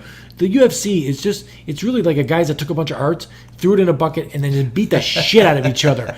Like like some of those guys, and I think it's getting better now. Wild stuff can happen. Yes. I mean, they're making more rules than that, which is making it better. But we used to, get those bootleg videos of the, Grace, the first Horace Gracie ones and all that other stuff. Yeah. And there was like a guy, 40, 50 pounds different in size. It was just bad. Like guys gouging a guy's eye and just crazy. So those were not, and then certainly nothing I would ever want to put my kids in as far as that goes. Where the jiu-jitsu and stuff like that, you're not going to drop your kid off there. You're not going to go there yourself and come out your ass kicked. I mean, my guys get a black eye every once in a while. That happens. And all sports that those kind of injuries happen. Yes, soccer. Is a huge amount of broken, twisted ankles. Basketball, big amount of elbows to the face. Jiu-jitsu is, believe it or not, it's very low injury. And. I'll knock on wood with that. But I mean, I've been really lucky my entire life, and I seldom ever have injuries in there, because the other thing too is like we don't have like heavy equipment or pads like football. You have a helmet, man. You get hit. Oh, yeah, you're able to do some damage. Like hockey, that you have a stick. It's a colliding sport. Velocity, like when you're running in basketball, baseball, there's a bat involved. Well, besides that too, team sports, I see team sports as far more dangerous, because you usually got one or two, and you got to coordinate between one or two referees, and you got 22 people out there in a football game where every single two guys has got a referee. There's one, exactly. Over them. It's like a one-on-one basically watching. Right. And so we really have like a very low amount of injury. You'd be shocked. Other sports have way more injuries than that. MMA is a complete different animal. I mean, that's absolutely. But as far as the jiu-jitsu and the grappling goes and stuff, I mean, it's a low injury sport. Now, do you get a lot of people that come into you that don't ever compete? They just practice? I do. I get people that come in that just like to do it for practice. I think eventually, sometimes the competition bug bites, people. Or I have some kids that come in and they'll never really compete, but I think when everybody starts seeing everybody competing, if you got a place that's also too, I have a couple, there's a couple other schools that may teach, jiu-jitsu and stuff, but it's like, I always encourage everybody, look at the bio, look at the resume, take a look at my bio. And that's not a bragging thing. It's just to tell you, I've been around and I've seen a lot of stuff. Yeah. And so, and I'm able to deliver it with my students too. My students will, have results I'm able to reproduce what I was able to do with them, and that's super important, because I could be an awesome fighter, but if I can't teach anybody to be the same way, then what good am I as a teacher? I mean, and there's guys who just have like a great brain for coaching, and there's guys who just, it's not for them. So I've been coaching for 20 years now. And I tell people, I laugh because I say I'm just a really good Xerox machine. Yeah. I had really good coaches. I had Olympians as judo coaches. I had world champions as jiu-jitsu coaches. And I have a world champion as Muay Thai boxing coach. I'm just a very good at carbon copying the teaching. I can literally hear my coaches, saying the things as right before I say them. And then I just have added in my own experiences. And I've might have found little easier ways to deal with this or improved ways. And so I just try to be like a good Xerox machine. And as far as the kids go, I don't know if you're running the same you were before, but it was a really fun environment for the little guys. It is fun, yeah. I mean, you guys had Halloween parties. We do Halloween parties, holiday parties. Right. We have summer camp. We have a summer camp, where we do all kinds of stuff. It's not even just jiu-jitsu. We play games. It's funny because we'll get kids in there who they come into jiu-jitsu because they're being bullied. They don't play any other sports and stuff. So I'm like, I'll take those kids and I'll be like, I'm just going to teach you guys how to play baseball. Right. And these kids will never play baseball their entire life before. And maybe they haven't got a chance to play baseball. But in the jiu-jitsu summer camp, I'm like, I'll teach you how to play baseball. Yeah. Because you'll never get a chance probably to play anytime at school. And nobody else is going to teach you. Sure. But just so you know, and then it's funny because some of these kids are like, oh, I understand this now. I'm like, nobody ever taught me or bothered to show me it. Right. So... But we do so much different stuff with these guys. So much of it is mental. It's about getting, your mind in the right place, and then then we do work hard with the grappling and stuff. So right. So I mean, I don't want to. Some people might come off with my thoughts are that you only got to put your kid in something that is functionally going to make them a world beater. No, that's not right. No, not that's at all. Not right. Yeah. That's a byproduct also of what's going on. My thing is if you're going to put your kid into something and you want them to fully buy into it and believe it, make it a lifestyle. It might as well be something that's actually going to be real. You know what I mean? As far as that goes. And I say out of the kids out of 10 kids that sign up, I'd say maybe 3 of them are natural. I'd say maybe 3 out of the kids are more naturally competitive and aggressive. Right. 7 out of the 70% of the kids that'll sign up initially don't have that. Oh no! It's just same at wrestling. We're like, whew. Oh, you're going to be a challenge, huh? I mean, just, Yeah, it's not like you're walking into a room full of people that, it's just when you come in as a beginner, we kind of expect, that. And I'll tell you what, though, those 7 kids that are not, they are still the best version of what they are after this. You know what I mean? It's. And even they walk in there, they may turn, I've had some of them, and I have a lot of them that turn out to be so unsuspecting. I just had a girl, I think she's 6, she just turned 7. She was in the division of 15 kids, and she's only been training for about 6 months. She won the entire tournament.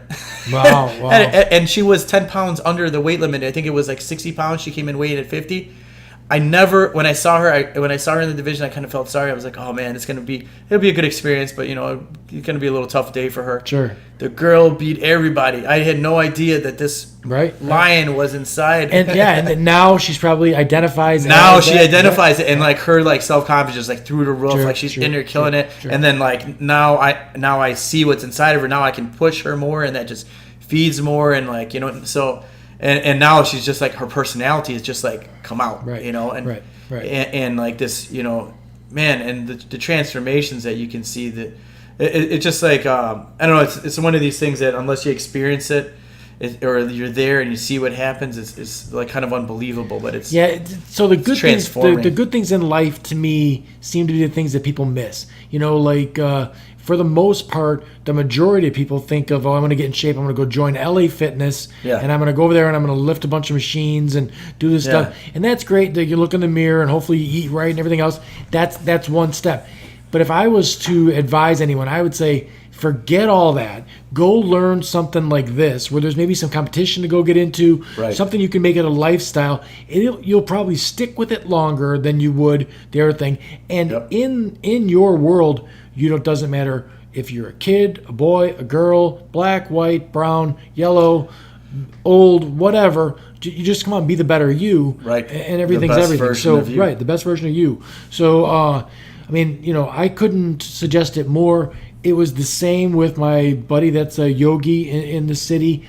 We went to his grappling or his yoga for grapplers. And I watched the class. It was just full of jiu-jitsu guys. They were all in shorts and, combat shirts and everything doing their yoga. And I came away with every single person that's over 40 years old should do some sort of yoga because the balance and the flexibility that they're learning there and then holding the poses and stuff. I see so many people that bend over to get the paper and it looks like a big problem. Yoga is great. And when I was younger and training to fight and stuff like that, I never bothered stretching it much and doing that stuff. And I'm like, I really wish I would have, because I would have avoided so many injuries. Now as I've gotten older, I've probably not ever done as much yoga as I have now. It's one of the things, even like I travel to different places, and like the first thing, rather than to walk in a place and do like run on a treadmill for like 20 minutes or lift weights, I would rather walk into a yoga studio. I'm going to send this guy, Jim Bennett, I'm going to send you his contact info on Facebook and check out that class. My sons who had never done yoga at all. And it makes sense. Yeah, no. For him, it totally makes sense. Grappling and yoga, it makes sense, He's a former wrestler, and then he's doing jiu-jitsu now. I'm not sure where he's doing it. In jiu-jitsu, you're put in involuntary yoga positions anyway, so you might as well learn. Right. Learn, be able to become flexible before that happens to you. Right. No, this guy's super cool. My sons, like I said, they were both side-eyeing me the entire time, like, what are we doing? Yeah, right. They're thinking of chicks with coffee and yoga pants on, and I'm like, that ain't going to be it. No, and they left tough. They left there, and they were like, it was pretty cool. The only problem with those guys is wrestling season starts, and then it's you got no time for anything. It takes over. I do want to get them. I would like to bring them in by you just for some judo and anything that you could give them tip wise to you're fighting wrestlers all the time, so I'd like to have them in there a couple times. I've grown up with so many wrestlers. I fight wrestlers all the time. I've adapted so much stuff from wrestling. I know wrestling well, and I know like the strong and the weak points of it, just like how they know the strong and the weak points of other things they come across. Sure. And I love adding on to like wrestling arsenals. See, now I brought my boys there because it's one of my favorite things. Right, I read books on just guys expanding their mind on the whole grappling thing. Now, the only reason that my boys stopped the jiu-jitsu thing was the competition in the wrestling area that they're in is there's always a 16-man bracket. There's just more guys to go at, so they've more focused on that. But I think they had some of the best seasons of their youth career that coincided with the times that they were there. The problem with those guys is used to be when they were real little, we wrestled during the wrestling season, and then we kind of had summer, a little bit of wrestling, but not too crazy, so we had time for it. Now they started practice today for freestyle and Greco, then freestyle and Greco state are like right here coming up in May and April and June. And I have a couple guys, and I love when they come in, and I know that wrestling is their main thing, and it was the same for me when I was in judo growing up. I was good at this sport, I was good at that sport, but overall, judo, I did it year round. And that's how I became a national champion. That's just it. You can't get to the level that you want to get to unless you do it, year round. And always a pleasure to work with your guys. They're always interested in working. And if honestly, at their stage right now, if they can pick up anything, like I told you, that thing with the single leg where the guy comes in and he puts the whizzer in and they clamp down on it and roll the wrong way, because most guys are going to fight to put that leg on a shelf and then try and get that. If they roll them on their face, it's pretty cool. And then that's the other throws. The throws are, I think, I have like a lot of kids that will and teens that leave and end up going into wrestling and have a successful, or come in as just so wrestlers, and then they leave very improved with a different understanding, of grappling, because sometimes you can get like a one-dimensional view on grappling, and especially from when you're just doing just a regular sport, you can get a one-dimensional view on it, but if you get a coach who gets experience and sees a lot of different things, then you're getting somebody who's getting a lot of different points of view and is able to coach per student, not per just this is what we're doing and you're all going to do the same thing, whether you're good at it or not. I mean, I agree with that up to a certain point, but there becomes times when then all of a sudden there's people's bodies are different. There's guys who are short and stocky, and there's guys who are tall and lanky, and those two guys are going to play differently. Sure, you need to understand that. Now, I don't know that much about judo. I've seen some Olympic stuff. Do they use like the edge of the mat, in Greco and stuff like that? Yeah. You're almost trying to goat that guy into coming at you at the end of the mat so you can take that throw. Sure. So I mean, if some of those are in play, then I definitely would like to get my guys up there for right? Everything has its rule set, so there's it gets real. The game gets really deep, because they'll use the end of the mat to out of bounds into positions. Well, in Greco, you can get a push out, so you get a point for that, but you can't extend your arms with the push out. So if a guy doesn't turn circle, he'll get pushed out with his step out, and that's a point for you. But if you're at the edge and you shove a guy, that's nothing. There's no points there. I don't know if judo's any different. No. Well, I guess in that aspect, there's not. Judo's not that way. But the edge of the mat is used because, let's say I'm having a hard time taking somebody down, and I want to take a chance, and I'll throw them by the out of bounds line.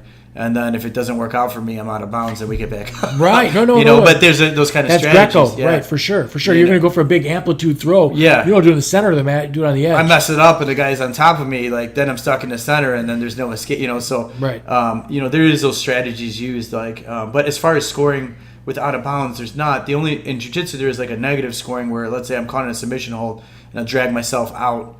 Depending how bad I'm caught in it, I would lose 2 points, or I can get even disqualified if they thought it was fleeing the mat. Yeah, from fleeing, right? Right. But strategies are deep. It's a fun sport. When you get into it too, and I love how it translates. I had an interesting experience because I took judo and I made it into I used my judo in in a wrestling type way, because when I started fighting MMA, I didn't have the uniform to hold on to the grip. Sure. So I had to adapt a lot of those grips. So one of my that reminds me of one of my favorite that's my screensaver.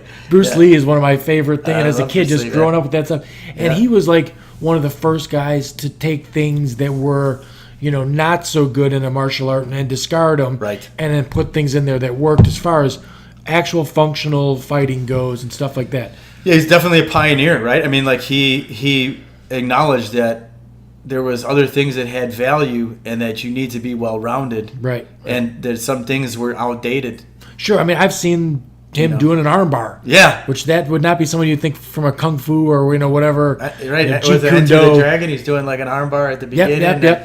The game with death, he's putting a choke on Kareem Abdul-Jabbar. Yeah, right. So I mean, things that work are things that work. Yeah. So you took that's another bonus to someone bringing it in by you. There's a wealth of experience from judo, from jiu-jitsu, and then MMA. Those are all three different things. Three different animals, right. And in the Muay Thai boxing, I teach. I like to have somebody come in and do the Muay Thai, and I had a separate person just doing the Muay Thai boxing. But I do teach. I have trained Muay Thai boxing for 20 years now. And I feel very comfortable at it. But it's not what I eat, sleep, breathe. So no, it's not your bread. But if someone said you're going to go win a championship, it's not going to be on Muay Thai. I'm going to be I'm going to throw you. Yes, right. Exactly, I'm just going to use the Muay Thai to confuse you. Sure. But it still made my MMA good enough because improved it because they could strike good enough, and I had a really good coach with Glenn Hudson. But he was a world welterweight Muay Thai champion, and he took and he showed me how to move like a boxer. And he showed me the strategies and everything, and it helped me understand striking in a way that now I knew how to avoid it. And then also I wasn't so rushed to get in there and take a shot. Yeah, I'll tell you what, I think that you were talking before we got talking on the podcast here about you getting your kids into club wrestling and stuff like that, and youth wrestling. I'll tell you what, if you start coaching that, start really paying attention to what's going on there. I was a guy that didn't have a huge background in the sport when my sons really started to take off with it. I had dabbled in it, and that was it. I had no parental support when I was a kid. My parents were not about taking me anywhere. So I went out, and the house here is littered with books of coaching youth wrestling moves that win. There's just books on wrestling and winning that I read. I'm just like, all right, I'll buy the book, read the book, and might as well get something out of it. If you get into it and stuff like that, you'll probably be an even better coach at what you do if you understand more what's going on there too in the wrestling. I completely see that. Yeah, right. I it's funny, like that's the experience with everything. It's in jiu-jitsu we have these things we train, like it's called gi and no gi, right? So we train with the uniform and with the traditional uniform, but it's like the jacket and the pants, and then we train with no gi, what's called we have like a t-shirt, like a rash guard on, and shorts, and then and there's different sets of competitions for both of those. And there's techniques that, when you have the uniform on, you have a lot more weapons to get choked with. The person can control you a lot more. Without it, with just a t-shirt and shorts, you can be explosive. They don't have that.